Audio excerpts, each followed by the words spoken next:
nähdä mitä tässä on. Ja nyt mä teen tän äkkiä. Eli tässä on mun koulujutut ja mä näytän ne nyt pikaisesti. Koska mulla on ihan just loppu kamerasakku. Mä haluan tehdä tämän videon. Niin sori jos tää laitoja ja kaikkea bla bla bla. Ensin mulla on tällainen köksävihko. Sitten on Jypi 4. Tekstikirja. Sitten on englannin tehtäväkirja, lukukirja, äikästä, pisara, lukukirja, äikästä, tehtäväkirja. Sitten mulla on täällä Rudolf Rosa penaali. Tai siis, mä kävin siellä rukalla ja mä näin nän, koska mulla on vähän huono se mun penaali, niin mä ajattelin silleen.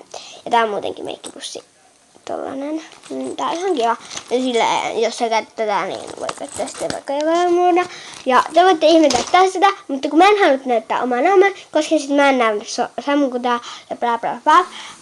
En ala selittää sitä enempää, paitsi sen, että mulla sitten on tuo, laittakaa alas tonne, niin alas, toi tonne, kysymys tai tonne bloksiin. Että mitä haluatte mulla videota tai kysymyksiä tai jotakin sinne päin, koska mä teen kysymysvideon ja seuraava video mulla on kai tuo